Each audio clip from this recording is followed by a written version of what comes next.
This video is not a defense of the Bible. It's a defense of not being a total moron. I would argue that one of our main goals in life should be not to be total morons, and yet many journalists have apparently concluded that life's greatest purpose, the pinnacle of human achievement, is to be as moronic as possible. A few days ago, CNN tweeted, "Ancient Judeans ate non-kosher fish at a time when it was thought to have been prohibited by the Bible," according to a new study. The article they link to makes a simple argument. According to the Bible, Leviticus and Deuteronomy, God told the Israelites not to eat fish that don't have fins or scales. But archaeologists have found tons of bones of finless and scaleless fish at Jewish sites dating from 1130 to 586 BC. Therefore, the Bible must be wrong. Ladies and gentlemen, there are all kinds of ways to attack the Bible, but some of the ways that someone might attack the Bible are especially stupid.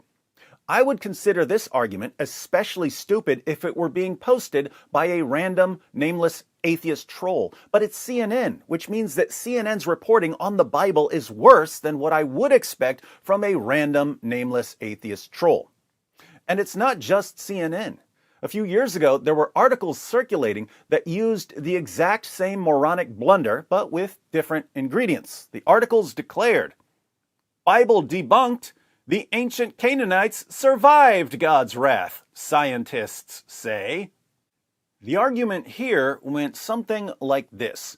In the Bible, Deuteronomy, God commanded the Israelites to completely wipe out the Canaanites. But modern genetic tests show that the Canaanites lived on. Therefore, the Bible must be wrong. Now, if you've actually read the Old Testament, that should sound like one of the most moronic arguments you've ever heard. Why are these articles so popular? Well, because most people haven't read the Old Testament, and so they don't realize how moronic today's journalists have become. If we read the Old Testament, here's what we find. In the Torah, there are commands that sound like they're calling for the complete extermination of the Canaanites. But these commands are used interchangeably with commands to drive the Canaanites out of the land. So there's a question of how to reconcile these commands. One way to reconcile them is to conclude that God is commanding the Israelites to drive the Canaanites out of the land and then to exterminate the ones who refuse to go. Another way is to conclude that the Bible is using what's called hagiographic hyperbole. Basically, in other ancient writings in the Near East, the authors used a form of hyperbole, or exaggerated language. They would describe military victories as the complete annihilation of the defeated group, even though the defeated group wasn't actually annihilated. It's similar to people today saying, "My team slaughtered your team," when no one was actually slaughtered. There are three main reasons to think that the Bible is using hagiographic hyperbole in passages that sound like they're calling for the extermination of some group. One, as I've already mentioned, the Bible uses the extermination commands interchangeably with commands to drive the groups out of the land, as if the commands are referring to the same thing. Two, also, as I've already mentioned, other ancient writings use the same form of hyperbole. They describe military victories as the utter extermination of an opposing group. Three, all of the groups that are supposedly exterminated in the Bible show up later in the same Bible narrative, which suggests that some rhetorical device is being used. These are some of the issues that come up if you actually study and try to understand what's going on. But even if you ignore these kinds of issues, even if you just read the text, what do you find? According to the Bible, were the Canaanites completely exterminated, or did they live on? A bunch of popular articles have claimed that, according to the Bible, the Canaanites were completely exterminated. What does the Bible actually say? Let's read one passage. Judges chapter 1, verses 27 to 33. "Manasseh did not drive out the inhabitants of Bethshean and its villages, or Tanakh and its villages, or the inhabitants of Dor and its villages, or the inhabitants of Ibleam and its villages, or the inhabitants of Megiddo and its villages, for the Canaanites persisted in dwelling in that land. When Israel grew strong, they put the Canaanites to forced labor, but did not drive them out completely. And Ephraim did not drive out the Canaanites who lived in Gezer, so the Canaanites lived in Gezer among them.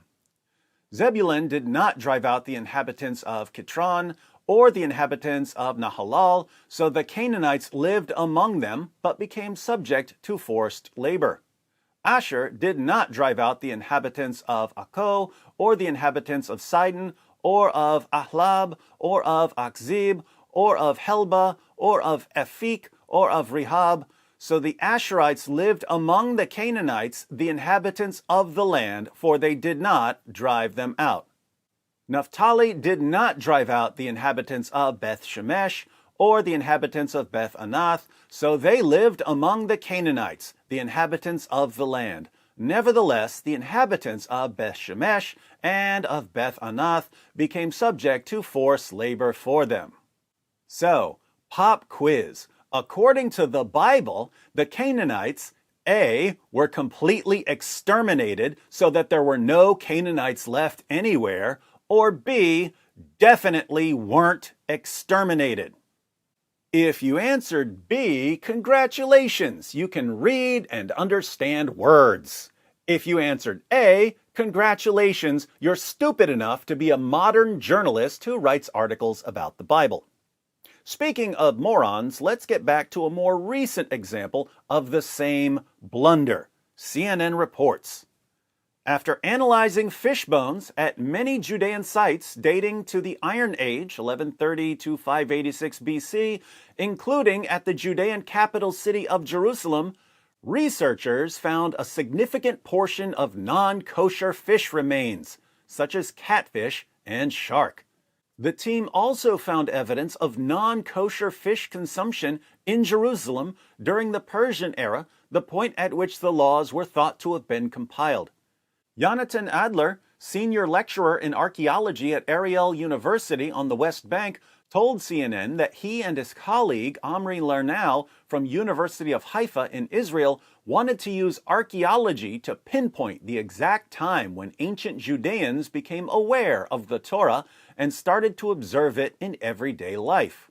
We have in two places in the Torah, in Leviticus and Deuteronomy, a prohibition against eating finless and scaleless fish, he explained. What we found was that throughout the Iron Age, there is no evidence that Judeans or Israelites were abstaining from scaleless fish, he said. So, God gives the law to the Israelites. The Israelites were commanded not to eat certain kinds of fish. But archaeologists have found that the Israelites did eat those kinds of fish. Hence, the Bible is wrong. What's the unstated assumption here? The unstated assumption is that if God gave a command to the Israelites must have followed it. Now, we could go almost anywhere in the Old Testament and see how that assumption is completely ridiculous, but let me ask those of you who've read the Old Testament. Pop quiz number 2. According to the Bible, after God gave the law to the Israelites A, faithfully obeyed the law right down to the fine points of the dietary requirements, or B, failed epically to obey the law.